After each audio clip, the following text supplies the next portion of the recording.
Welcome to Live Well, Dream Big. I'm Suzanne Monroe, founder of the International Association of Wellness Professionals, where I've been teaching people how to live a life of wellness, tap into their passion, and go for their dreams for over 15 years. I believe living well and dreaming big starts with ourselves. This podcast will show you how to create a healthy, holistic life, empower your mindset, follow your dreams, and make a big impact. Let's dive in right now. Hi, everyone. Welcome back to Live Well, Dream Big. Thank you so much for joining me for another episode. Today's episode is being recorded during our launch lab here at the IAWP, where our holistic wellness coaches and training are coming together to focus really on the dream big side of things and launching their coaching practice and really about sharing their message with the world. So today we're specifically talking about intuition in business. And I'm going to share 4 things that have really helped me develop my own intuition as a business owner, including how to get started hearing your own intuition, even if it's something you've never done before. So if you enjoy this episode and you want to hear more, be sure to subscribe to Live Well, Dream Big so you don't miss an episode, and share the show with a friend. All right, thanks for tuning in. Let's get started. I am very excited to be here today for another episode and to be talking about how to develop your intuition as a business owner. Whether you're a wellness coach in our community or an entrepreneur or someone else who's in business or even with your career, you can apply this to making decisions in any setting. And this episode is really for you if you're kind of like a feelings person. You feel all the feels. You feel like you're an empathic person. Maybe you're a sensitive person. You kind of tune into things. You might even call yourself heart-centered or conscious, or you're on the path of self-growth and self-awareness and development, and all things that really mean that you're starting to listen into yourself, right? And gain more self-awareness. And yet at the same time, you might not have practice with listening to yourself. Like you don't know what to do with the feelings or the thoughts that are coming to you. Or you want to tune into them more, but you're not sure how. And maybe you want to trust yourself, but again, you're not really sure, okay, how do I make this happen? And I think when it comes to being in business for yourself, developing our intuition is really like a muscle, and it's an important muscle really that you want to learn how to use. But it's also like anything new. You have to identify where this muscle exactly is in the body. How does it work? How does it work for me specifically? How do I start flexing it and using it and really building this muscle so that it can actually work for me, right? And so this is actually a Live Well, Dream Big tool because first of all, if you want to live well, it involves having that self-awareness and really working on your mindset, and intuition really falls into that category. And then, of course, if you want to dream big, you have to learn how to trust yourself as you go out on this journey, right? Because there's a lot of things that are going to come up along the way. Opportunities, decisions you have to make. When you commit to dreaming big, that's really what happens. Things start playing out on a bigger level. And oftentimes there's different pathways and choices you have to make, and you can be a little overwhelmed if you've never had to do it before, but intuition can help you. So let's dive into it. And I want to share really 4 things that I think have been important for me on the journey to developing intuition in business. And I'm going to kind of walk you through some of those. The first one is to believe in your intuition. Now, how the heck do you do that when everyone around you, though, has told you to follow the facts and trust the system and depend on the data and the research, right? Our thinking is really built around making sure the facts check out. Right? And of course, facts are pretty useful. They tell us something. But sometimes we get like too into facts and we forget about intuition. And I think in our working life, in our business, in our careers, and really following our purpose, we've really been kind of taught to put our intuition aside, to maybe follow a certain path, do things a certain way, follow the systems, the roadmap, right? Turn off our heart in some instances and really use only our head. But now we get to reclaim this and bring it to the forefront and really guide everything that you do. And it's really an opportunity if you're on the dream big path to do this. So how do you believe in intuition? Well, I think it helps to start with actually understanding what intuition is, because when you just say intuition, it can seem kind of like woo-woo or like airy-fairy or just like sort of conceptual. And you're like, oh, I don't know. But if you understand the definition, it really makes it feel like it's a real faculty that we have. So what is intuition exactly? Is it your gut? According to dictionary.com, you guys know I always love looking up definitions before I talk about them. It's the direct perception of truth or fact independent of any reasoning process. So that's one definition. Some experts say it's merely our brain combining previous knowledge and current knowledge, which I thought was interesting. It can also be described as your inner voice, your inner self, even your higher power or your sixth sense. So I like to think of it as really all of these things. It's your perceptions. It's your combined wisdom of all of the experiences that have happened throughout your life and maybe even before, and your knowledge. And to me, it's really like this giant data store of all that you know and are yet to know. It's sort of the bridge between our conscious and subconscious minds, really. So I think we know things on different levels. There's like that surface level, right? The physical layer. But then we have more of this internal layer, and there's a knowing there too. And that's really what this is all about. I think understanding what it is can help you to trust it and believe in it, because it's something, and science has proved this and research has shown this, we all have it. It's something we all have, intuition. We're just not used to using it, or we don't know how to use it. But we've all heard stories, right? Miraculous stories, really, where maybe someone was in a dangerous situation and then they got an insight on what to do to get out of the danger, or to avoid the problem, or to escape, right? Maybe you've even had a moment where something just didn't feel right? You didn't trust maybe a certain person or a situation that you were in. Or you left a situation, right? We always hear people who they didn't board the plane because they got this intuition, don't board, right? And then it ends up crashing, right? So there's all these different things that, people have actually experienced. I'm thinking of a quote by Steve Jobs who said, "Have the courage to follow your heart and intuition. They somehow already know what you truly want to become. Everything else is secondary." Steve Jobs. I love that, right? Because if you're just getting started following your passion and carving your own path or doing something new, keep this in mind, right? It's something where your intuition already knows the path. And if you keep leaning into your heart and having the courage to do this, I think that's really the first part. And then you just start taking those small steps along the path. So that's really the first thing I would share, is this whole idea about believing into your intuition, really understanding what it is. And then the second piece is blending intuition with facts. So we're not throwing out everything else we know. We're not throwing out the facts or the data or the research or the science or anything like that. We're not throwing the baby out with the bathwater, right? We really want to blend these two together. And I think one of the hard things about, I know for me, listening to my intuition or making decisions based on my intuition is that sometimes you kind of feel like you're going it all alone. This is my thought, but I don't have anything to back it up. What if I make a mistake, right? Or what if I'm totally wrong here? I'm the only person thinking this. And there's really this sense, I know for myself, that you're like, okay, I'm going out on a limb here, maybe even going against the crowd, right? And that's really hard with any decision in life, if you feel like you're doing it all by yourself.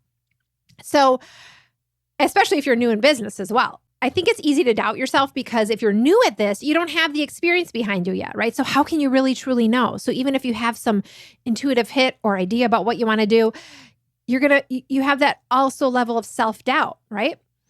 But have you ever noticed how you can find the facts really for any viewpoint you want to support? I find this interesting. There's usually some data on every side of every issue to prove a point. That's why sometimes it can be really confusing to know what is exactly right? Because we can find all this information.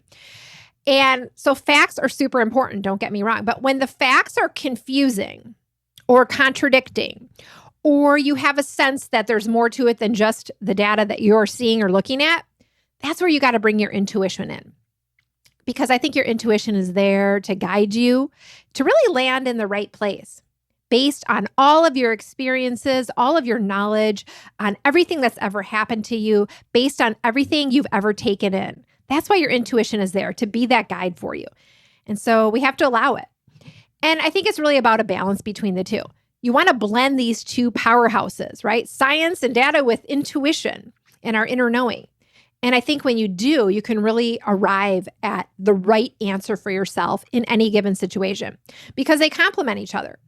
So the better we can get at using both our analytical mind and our intuition together, I think the better we can arrive at decisions and actually arrive where we want to be in life, We're often fighting ourselves between these two things. Oh, I feel like this, I wish I could have this or do this. And there's something coming through, but we're like, oh, there's no proof for that, right? So no, I'm just going to take the same old path. When really, I think if we blend these two together, amazing things can happen. In fact, when I first got started in business, I got really caught up with what I call BSOs. You guys may have heard me talk about BSOs before, bright, shiny objects. Bright, shiny objects are what you see out there that really everyone else is doing. And you think, oh, maybe I should be doing that. And BSOs are really big out there, especially with social media today, because it's really easy to have access to all the BSOs right there. If you think about the first two letters in that little acronym, though, usually that's an indicator of what it's going to amount to for you, because you spend a lot of time spinning your wheels, right? And chasing different things. And sometimes BSOs they're hard to not go after because they often seem like they have the facts or support behind them. So you see someone who's successful, maybe following a certain strategy or doing things a certain way, and you think, okay, I should be doing that, right? But what I figured out after lots of heartache with BSOs is that even if a BSO is working for someone else, that same bright, shiny object might not work for you.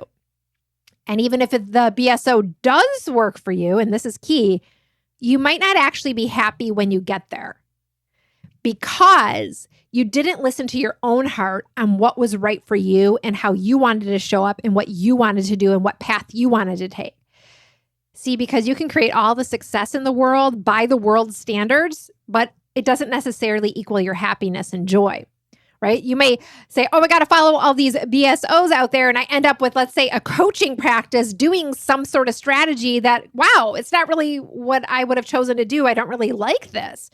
So maybe on some level you created some success, but you're not really happy with what you're doing, right? So you got to be careful of the trap of BSOs for a lot of reasons. We had some friends visiting us over the weekend, friends we hadn't seen in a long time, right? And now we're in a, I guess, semi-post-pandemic world. People are getting together now. And, we were talking about so many things, and we got to talking about really with our kids, because our kids were talking about, all different kind of material things and, oh, I want this. And, here's what I'm going to have when I grow up. And they were, kids are talking about all different stuff. And we got to talking to them about how, you're not going to be happier necessarily with more things, with more success or more money, right? Now you might be, right? Because we don't want to go to the opposite and say, okay, these things affect your happiness either way. But it's not the success or the money or the things that actually make you happier. It's really only when you're tapped into your heart and listening to it and feeling on purpose that you feel happy and joyful and peaceful. And that can happen with or without that success or those things or money, right? So whatever you do, you have to listen to your heart and your intuition and really lean into what feels right to you and what brings you joy, because it's not necessarily on the other side of whatever you're trying to get. Whatever challenges you have now, I think they are still going to be there in a way. They might look different on the other side, but they show up with different faces. I used to think, okay, when I get to a certain level, I'm going to be successful and even happier, right? And I can tell you that doesn't change things. I've reached many of those levels that I thought I wanted to get to, right? And how I felt really didn't change like I thought it might. I had to find happiness ultimately in whatever place I was at, regardless of anything else going on at the time.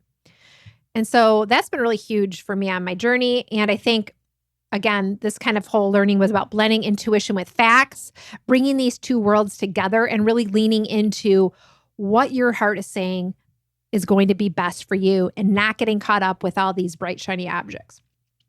So the third thing I want to share is that it's super important to practice intuition before you need it.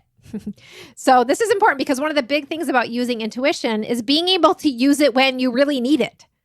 Right? And usually the moments, they kind of come up quickly, like you need to react quickly or make a decision in a certain amount of time.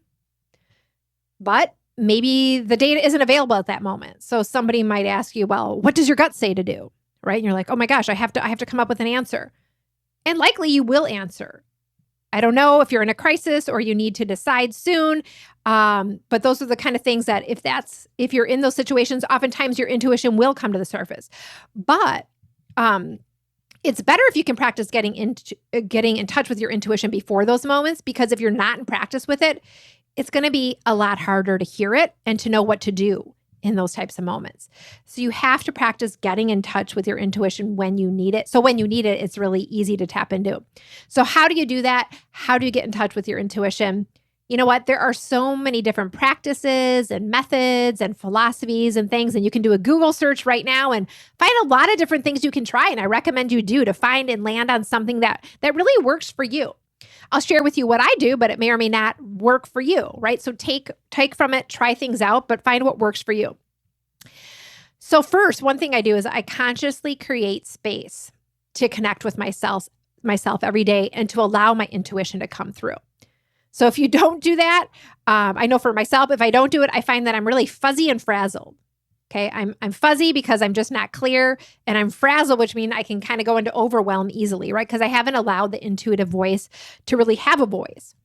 So for me, I have to start my day with that connection time, and I really create this sort of sacred space so that I can allow my intuition to be there, and it's a great way to be able to explore your intuition. And then what I do, and I would recommend, is to find what helps you to feel grounded and still and quiet. Because first you need the space, but then you kind of need that stillness for the intuition to be heard, right? Now, as time goes on, you get more practice. You don't have to have maybe as much of that stillness in the moment because you're used to hearing your intuition. And I do different things. I meditate. I sit quietly in silence sometimes. I journal. I ask myself questions, which I shared on the recent Ask Suzanne Anything episode. I shared some of my questions that I asked myself. I do yoga. I light a candle, focus on the flame. Sometimes I hold a crystal that has meaning. I practice sometimes a grounding technique where I'm really kind of breathing into the earth so I feel centered. I feel that groundedness. I mean, I have many rituals, and for me, it's kind of like a toolkit I can choose from, right? Because every day is different, and you might need different things on different days, and you get to choose kind of what feels right for you. So that's what works for me. It may or may not work for you, but I recommend doing some exploration and seeing what helps you to feel grounded and quiet and centered and create that connection. And then once you're there, you get to more easily access your intuition because it really is that small, still voice inside of you. And you can ask it the question you're trying to find the answer to, right? And before you do that, I think while you're just practicing getting used to your intuition, you might want to ask different questions like, okay, what do I need today? How am I feeling today? What do I need to know right now? What do I need to know about this situation? What can I do differently? Right? So you could practice with any of those questions and seeing what's coming through. What's the response, right? There's kind of this prompt and a response. And you might do that through journaling. You might just do that in your head. You have to see kind of what helps you best. And then the other important thing is it's important to not be in a hurry, right? You have to wait and see what answers come. And they may not even come in that moment, right? They might pop up later in the day. And if they don't come at all, that's okay too. You can just try again later. Right? So don't get frustrated. It's something that might take a while. So that is the third thing, is really to practice intuition before you need it and to find a way to create that connection for yourself that feels really good and right for you. And then the final thing I want to share is that it's about trusting the answers you get. So first of all, your answers might come in different ways, and this is important to know. Some people just ask the question in their head and the answer comes out as a thought. Others find, it's through writing and journaling that helps. Or still others feel like they get a feeling, right? A feeling, intuition can come from a feeling or a sense of knowing. You might even have a sensation in your body. So be open to how the answers come for you. And you might even kind of want to track this with like an intuition tracker or intuition journal. Like, how are things coming to me? What am I noticing, right? It's all about bringing awareness to how you hear your intuition. And so when the answers come, the next step is being able to trust them. And this is really huge because I believe your intuition is like a superpower. And it can only work for you if you trust the answers when they come by actually taking action on them, right? So if we don't trust them, we don't do anything, it kind of is like, it stops showing up. It's like, okay, this isn't important to you, is the sense. And this is like way easier said than done, okay? Again, because when you get an intuitive hit, let's call it, you feel like, okay, if I trust this, I'm kind of going out on a limb, taking action or doing something without all the facts or figures or proof, right? And someone else maybe doesn't agree with me or no one told me, yeah, this is the way to go. You might even feel like, okay, I'm going to be the one to blame if I go this route, right? And I've certainly struggled with this. When I first started working with my intuition, I remember I was just really afraid to trust anything that was coming through. I'd be faced with the decision, and I thought I had kind of this intuition about what I should do, but the facts kind of said something different. And because of the facts, I thought, okay, I don't know. How could I actually be right? Right? And maybe you've had this happen to you before as well. Have you ever had that moment where you just kind of had the intuition or you knew the answer to something, but you didn't act on it. You went the other way, and then you're kind of beat yourself up later. Like, I'm kicking myself later. I knew I should have done this, but I didn't do it. So as you practice you're getting in touch with your intuition, you want to also practice trusting the answers and taking action. It doesn't have to be huge action. It can be small steps, but you need to do that to kind of show yourself your own proof, right? Like with all the facts and figures, we feel like, oh, there's the proof. We have to show ourselves that there's proof also in trusting our intuition. And I say, try this out on a small scale first, right? Maybe it's just something really simple like, what should I eat for dinner tonight? Or is there a certain food that's really not great for my body that I should eliminate that's not working for me, right? Or, anything else that you might kind of be wondering, but make it something small, not like some huge decision you have to make in the beginning. Because the world won't end if you make a change with something really small. And instead, you'll be able to trust the answers and kind of try it out and then see what happens. So when that bigger decision comes, you feel more comfortable. And when you get that proof that your intuition was right, like celebrate that, write it down, record it even to remind yourself, I am my own guide, right? I trust in my intuition. I have the answers, right? This is really about building trust within ourselves. And I recommend keeping an intuition journal. I think I'm going to do that. I have a journal, but I haven't had like an intuition journal. I think it's going to be helpful to record some of these things and also record that proof, right? Because that's kind of like the feedback loop. You're telling yourself, you're showing yourself, and then you get used to it. And you're like, oh, this is how it works, right? And that gets into your mind, and that it can be very helpful. So those are kind of the 4 things I want to share with you. Let's just recap these 4 steps to developing intuition in business, really working that muscle. First was believe in your intuition, right? Knowing what intuition is an actual proven thing. It's based on all these experiences and knowledge. It's this inner wisdom that's almost like a compilation of your entire life that gets to work in the background. The second thing I shared was blending intuition with facts. Right? Don't throw the baby out with the bathwater. They both have a place. Let's bring them together, right? For so long, we've maybe ignored one part of ourselves, but how can we bring these 2 together, right? The rational mind and the intuitive. And then practice intuition before you need it. Set aside time now. Maybe after listening to this episode, I'm going to put in my daily calendar. Maybe I'm going to do it once a week to start, or maybe I'm going to take just 5 minutes every day. And just see what happens and finding that grounded place and stillness and seeing what comes through and maybe asking yourself some questions. And then finally, trust the answers that you do get. When you get the answers to those questions, take those baby steps to help gain some proof for yourself, right? And help to assure yourself that it is safe to trust in yourself. It's safe to trust your gut, to follow your intuition, that you have the wisdom you need. All right, everyone. It was fun sharing this episode with you today, and I look forward to our next conversation. Keep living well and dreaming big. Thank you for joining me for today's episode of Live Well, Dream Big.